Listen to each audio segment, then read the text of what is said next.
Okay, a frustrating and disappointing night here at Ashington. What did you make of it? Yeah, very frustrating. It was a difficult night. Obviously, you have the excuse and looking. You can say we've got a lot of injuries in the squad at the moment, but it's not. There's still enough people out there on that to put a performance in. I just feel as though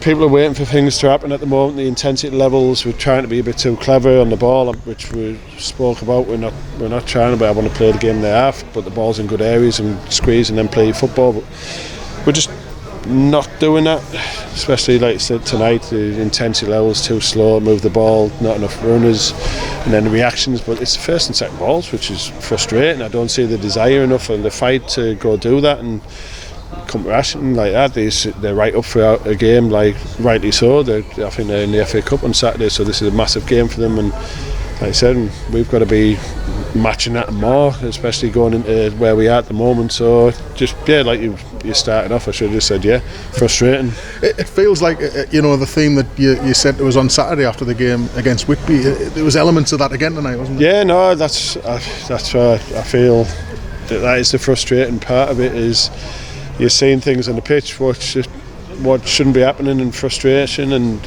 creeping in. Yeah, it's like the desire. We've write in the board every week and talk about desire, intensity, which I think every football manager and coaches will talk about, but we can't put that in by just talking about it. It's got to be on there. They've got to be on the game, on the front foot. Sport there.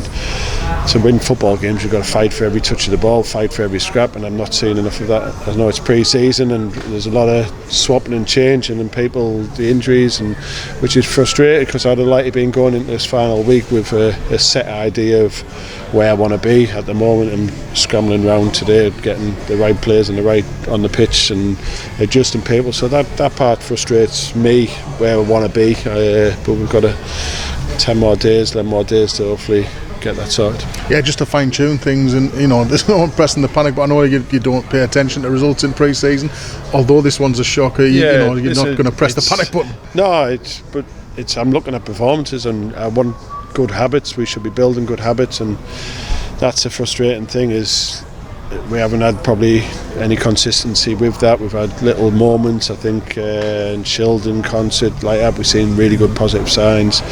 Half a game, I suppose, at Whitby, the first half of that, and even against Doncaster at times with some real positives. But these games, when you come tonight, we should be setting the standards, and it wasn't there.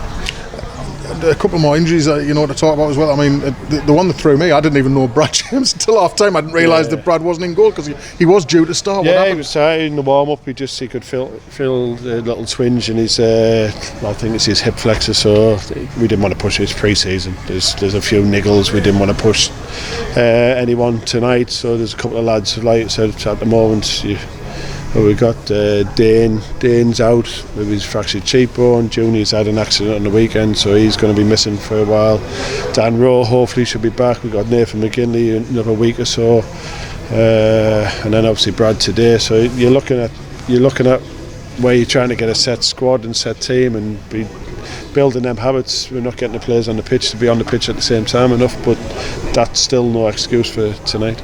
Just finally, Ollie Dyson coming in from York, he got himself a good hour or more tonight. Yeah, was that always the plan? Yeah, he's obviously full time at York, but not played really any minutes this pre-season with the first team. So I didn't want to shot him straight into 90 minutes. It would have been, even though he's full time, he probably could have handled it. But I just cautiously, especially where the squad is at the moment, we want to make sure the main thing is coming out of these games unscathed with the bodies we've got at the moment.